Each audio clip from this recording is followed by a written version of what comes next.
मेनॉम एक बेहद शर्मीली और इनसिक्योर लड़की है जो हर समय अपने सिर के ऊपर एक बॉक्स पहनती है। बचपन में एक अजीब घटना के कारण वो अपने ही चेहरे से नफरत करती है। वो सही में मानती है कि वो ग्रह की सबसे बदसूरत लड़की है और उसे लोगों से छिपना ही पड़ेगा, जबकि उसने 3 साल से खुद को आईने में नहीं देखा और न ही घर से बाहर कदम रखा है। मेनॉम अपने भाई पुलवन और पिता मिस्टर बॉन के साथ रहती है, जो हमेशा उसके लिए चिंतित रहते हैं। एक शाम पुलवन घायल होकर घर लौटता है और दुकान से चोरी करना स्वीकार करता है। खुद को मुसीबत से बचाने के लिए वो अपने पिता का ध्यान अपनी बहन की ओर लगा देता है, जो पूरी तरह से साइको है। उसकी स्थिति के कारण मेनॉम को बार बार पैनिक अटैक आते हैं और जब वो परेशान होती है तो उसे सांस लेने में प्रॉब्लम होती है। पुलवन की कमेंट से उसे दुख होता है, जिससे उसकी सांस फूलने लगती है और मिस्टर बॉन उसे शांत करते हैं। मेनॉम फिर अपने ब्लॉग में अपने जीवन की कहानी बताती है कि कैसे वो एक बदसूरत बत्तख बन गई। लोगों को यह जानकर हैरानी होगी कि उसके जीवन के पहले 13 साल किसी नॉर्मल बच्चे की तरह ही रहीं। उसके दोस्त थे, एक सामाजिक जीवन था और अपने बारे में कॉन्फिडेंट थी। लेकिन फिर मिडिल स्कूल में उसे अपनी क्लास के सबसे हैंडसम लड़के से प्यार हो गया। एक दिन वो उसे इतना चाहने लगी थी कि उसने सबके सामने अपना प्यार कन्फेस कर लिया, पर लड़के ने उसकी फीलिंग्स का रिप्लाई नहीं दिया। इसके बजाय उसने उसके गिफ्ट को जमीन पर फेंक दिया और उसे अब तक की सबसे बदसूरत लड़की कहा। उसने उसे अपने सिर पर एक बैग पहनने के लिए भी कहा और उसके चेहरे को चुड़ैल सा डरावना वाला बताया। उसके सभी क्लासमेट ने लड़के की लीड ली और उसे बदसूरत कहा। यह घटना उस बेचारी लड़की के लिए इतनी दर्दनाक थी कि उसने अपने आसपास के सभी लोगों से दूरी बना लिया और फिर कभी स्कूल जाने से मना कर दिया। मिस्टर बॉन ने उसे समझाने की पूरी कोशिश की, लेकिन जब उसे एहसास हुआ कि वो एक रियल प्रॉब्लम का सामना कर रही है तो उसने उसे होम स्कूल करने दिया। घटना के बाद मेनॉम ने 1 साल तक खुद को आईने में नहीं देखा और बाहर बिल्कुल भी नहीं गई। एक दिन जब तक वो घर के बाहर थी, एक फंसे हुए गुब्बारे को निकालने की कोशिश कर रही थी। एक स्ट्रेंजर ने संपर्क किया और उसे मदद के लिए ऑफर की। मेनॉम ने अपना चेहरा छिपाने के लिए तुरंत अपने सिर पर एक पेपर बैग रख दिया और उस पल उसने महसूस किया कि उसे सबसे अधिक कॉन्फिडेंट तब महसूस होता है जब उसका चेहरा ढका होता है। बॉक्स बिल्कुल सही लगी, मानो उसे अपनी आत्मा मिल गई हो, और इसलिए उस दिन के बाद से उसने कभी किसी को अपना चेहरा नहीं दिखाया। आखिरकार बैग एक बॉक्स में बदल गया क्योंकि यह अधिक मजबूत था। उसके परिवार को कभी कभी उसके चेहरे की झलक मिल जाती है, लेकिन मेनॉम उनसे भी छिपा रहना पसंद करती है। सोशल मीडिया पर लोगों से अनजान रूप से बात करके अपना अधिकांश समय बिताती है। वो ऑनलाइन जगह पर अच्छा महसूस करती है क्योंकि कोई भी एक दूसरे का चेहरा नहीं देख सकता। अगले दिन मिस्टर बॉन डॉक्टर के पास जाता है और अपनी बेटी की बीमारी के लिए तुरंत इलाज करने को कहता है। डॉक्टर कहती है कि मेनॉम बीमार नहीं है, उसकी एक अजीब स्थिति है जिसे जापान में हिकिकोमोरी के नाम से जाना जाता है।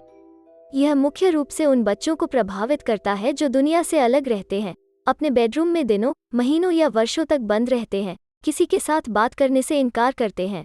डॉक्टर के अनुसार मेनॉम का मामला इतना गंभीर नहीं है क्योंकि वो अभी भी अपने परिवार से बात करती है, जिसका मतलब है कि अगर उसे बाहर जाने के लिए मजबूर या उसे अन्य लोगों के साथ मेलजोल करने का मौका मिलता है तो वो ठीक हो सकती है। उसकी एक ही समस्या है कि वो डरी हुई है। डॉक्टर मिस्टर बॉन को सलाह देते हैं कि इससे पहले कि वो अपने परिवार से भी संपर्क काट दें, अपनी बेटी को बाहर भेजें। रात के खाने में मिस्टर बॉन ने बताया कि वो चाहते हैं कि कल से मेनॉम अपने भाई के साथ स्कूल जाए। मेनॉम स्कूल नहीं जाने का जिद की, लेकिन इस बार मिस्टर बॉन उसकी जिद के आगे नहीं झुके और अपने फैसले पर अड़े रहे। यहाँ तक पुलवन भी अपने पिता की जिद से हैरान है। मेनॉम कहती है कि वो उससे नफरत करती है और अपने कमरे में चली जाती है। वो कल की चिंता में घंटों रोती है। उसे यकीन है कि हर कोई उसे बॉक्स के लिए परेशान करेगा। फिर भी वो बदसूरत कहलाने के बजाय तंग किया जाना पसंद करती है। उसे बेहतर महसूस कराने के लिए पुलवन एक नया बॉक्स लाता है और उसे सजाने में मदद करने की बात करता है। वो पहली बार बॉक्स से बाहर निकलती है और उसका चेहरा प्रकट करती है जो कुछ भी है, लेकिन बदसूरत बिल्कुल भी नहीं। पुलवन उसे विश्वास दिलाता है कि वो लोगों को उसका मजाक नहीं बनने देगा, लेकिन इससे उसे ज्यादा मदद नहीं मिलती। अगली सुबह मिस्टर बॉन अपने बच्चों को स्कूल ले जाते हैं। मेनॉम बॉक्स के नीचे घबराना शुरू कर देती है। मिस्टर बॉन उसकी मदद करने के लिए शांत संगीत बजाकर उसे अंदर जाने के लिए मोटिवेट करता है। मेनॉम डर से अपनी सांस रोककर अंत में स्कूल के अंदर जाती है। उसके सिर पर बड़ा चमकीला बॉक्स और किसी का ध्यान न जाए, हर कोई उसकी ओर इशारा करना शुरू कर देता है और फुसफुसाता है, जिससे वो और भी घबरा जाती है। उनकी हंसी उसे उस दिन की याद दिलाती है जब वो उन सभी वर्षों पहले अपमानित हुई थी। मेनोम को चक्कर आ जाता है और वो बेहोश हो जाती है, लेकिन एक लड़का सही समय पर आके उसे पकड़ लेता है। वो लड़का हेलमेट पहना हुआ रहता है, जिस पर वो थोड़ा बेहतर महसूस करती है। वो लड़का अपना नाम मोंटो बताता है, लेकिन मेनोम घबरा जाती है और भाग जाती है। दौड़ते समय वो गलती से स्कूल के सबसे लोकप्रिय लड़के ज़ीरो से टकरा जाती है। उसका चेहरा देखने की उत्सुकता में ज़ीरो और उसके दोस्तों ने उसे बॉक्स को उतारने के लिए कहा।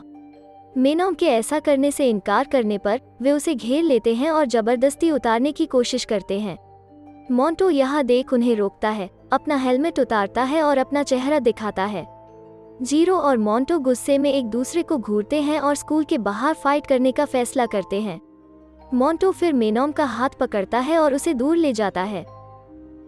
क्लास में टीचर को उसकी स्थिति के बारे में बताया गया है, इसलिए वो उसकी प्राइवेसी को इज्जत देने की रिक्वेस्ट करती है, लेकिन टिपिकल टीनेजर्स होने के कारण वे उसे बुली करना शुरू कर देते हैं, उसे अपना चेहरा दिखाने को फोर्स करते हैं।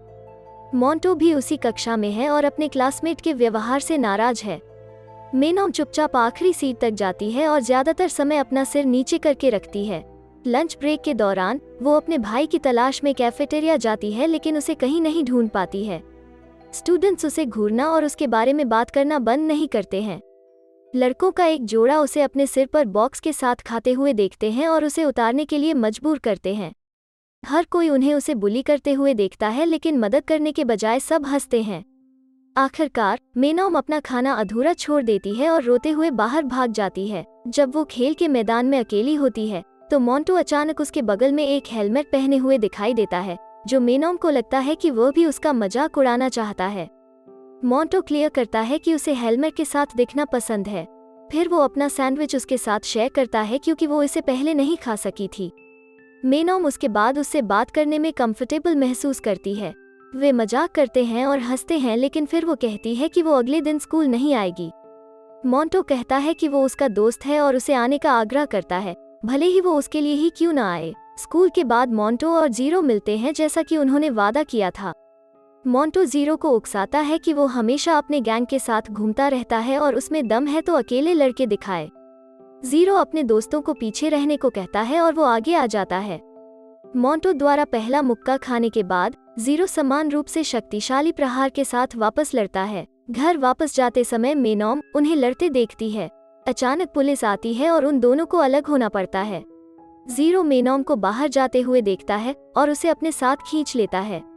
एक शांत जगह की ओर भागने के बाद वो बॉक्स को उसके सिर से हटा देता है। एक क्लाइमैक्टिक तरीके से वो उसके चेहरे को देखता है और उसे देख एकदम स्पीचलेस हो जाता है, लेकिन मेनोम सोचती है कि वो उसकी बदसूरती के कारण उसे घूर रहा है। उसकी पिछली यादें उसके सिर में दिखाई देती है और वो बेहोश हो जाती है। जब मेनोम अंत में जागती है तो वो खुद को अपने बॉक्स के बिना अस्पताल के बिस्तर पर पाती है। वो तुरंत घबराने लगती है और उसे शांत होने के लिए फेस मास्क देना पड़ता है। उसके पिता उसे अस्पताल में भर्ती होने के लिए खुद को दोषी मानते हैं और इस बात का बहुत अफसोस करते हैं कि उसने उसे स्कूल जाने के लिए मजबूर किया। वो उसे घर में रहने की अनुमति दे देते हैं जैसा वो चाहती थी। पर सबको सरप्राइज होता है जब मेनोम कहती है कि वो स्कूल लौटना चाहती है, क्योंकि वो ज़ीरो से उसका बॉक्स उतारने के लिए बदला चाहती है। अगले दिन ज़ीरो मेनोम के सोच में खोया रहता है और कंफ्यूज्ड है कि जब वो इतनी सुंदर है तो वो अपना चेहरा क्यों ढकेगी। तभी मेनोम आती है और कल उसने जो किया उसके लिए उसे थप्पड़ मार देती है। जब उसके चमचे मेनोम के करीब जाने की कोशिश करते हैं तो ज़ीरो उन्हें रोकता है। वो फिर से उसके मास्क को उतारने की कोशिश करता है, लेकिन मोंटो उसे रोक देता है। वे उसकी वजह से एक और लड़ाई में पड़ जाते हैं, लेकिन वो उन दोनों को रोकती है और उन्हें एक तरफ ले आती है। अब तक 2 हैंडसम लड़कों के बॉक्स हेड गर्ल के लिए लड़ने की खबरें स्कूल के चारों ओर फैल चुकी हैं। मेनोम उसके जीवन को और भी मुश्किल बनाने के लिए उन दोनों पर खूब चिल्लाती है। जब मोंटो कहता है कि वो केवल उसकी मदद करना चाहता है तो ज़ीरो हंसता है और कहता है कि मोंटो उसकी ओर अट्रैक्टेड है। मोंटो को भी समझ आता है कि ज़ीरो मेनोम के साथ आने की कोशिश कर रहा है और उससे पूछता है कि क्या यह सच है।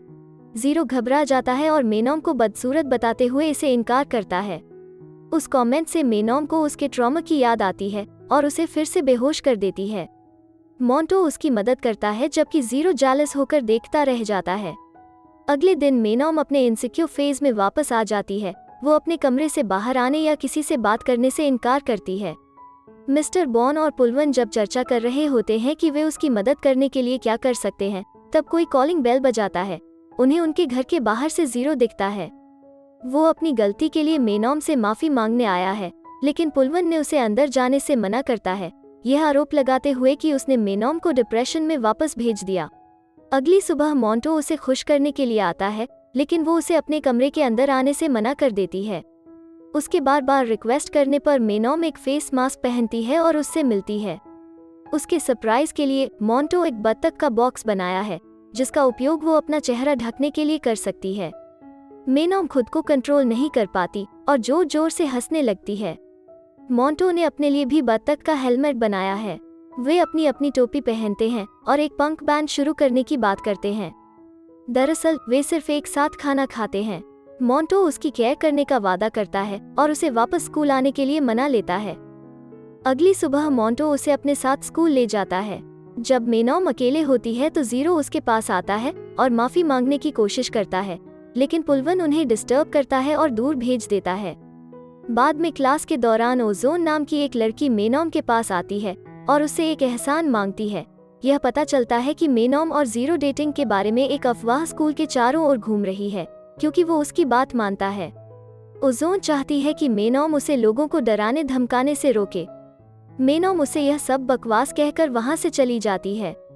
यहाँ तक लंच ब्रेक के दौरान भी लोगों की भीड़ उससे इसी तरह की हेल्प मांगती है, लेकिन वो उन सभी को मना कर देती है। तभी उसे बताया जाता है कि ज़ीरो उसके भाई की पिटाई कर रहा है। वो दौड़ती है और पाती है कि ज़ीरो के दोस्त उसे जमीन पर मार रहे हैं। ज़ीरो उन्हें रोकता है और दावा करता है कि पुलवन ने लड़ाई शुरू की थी। मेनॉम गुस्से से उसे चोर बुलाती है, जो कमजोर स्टूडेंट को पैसे और होमवर्क के लिए धमकाता है। ज़ीरो अपने चमचों को अविश्वास से देखता है, क्योंकि उसने उन्हें आदेश दिया था कि वे अपने से कमजोर किसी को कभी भी धमकाए नहीं। जब मेनॉम ज़ीरो से लोगों को चोट पहुंचाना बंद करने के लिए कहती है, तो वो बदले में उसे अपना बॉक्स उतारने को कहता है। अगर वो ऐसा करती है तो वो खुद के लाभ के लिए हिंसा का इस्तेमाल कभी नहीं करने का वादा करता है। हर किसी की मदद करने का कोई दूसरा तरीका नहीं होने के कारण मेनॉम ने सबके सामने बॉक्स को उतार दिया और अपना चेहरा सबको दिखा दिया। यह नज़ारा देखकर हर कोई हैरान है। बाद में वो मोंटो को गले लगाती है और रोती है कि आज सभी ने उसे देखा। वो उसे पहली बार देखकर हैरान होता है, लेकिन इसके बजाय उसे शांत करने पर ध्यान देता है। बाद में घर पर पुलवन उसे किसी की पोस्ट की गई तस्वीर के सभी कमेंट्स दिखाता है।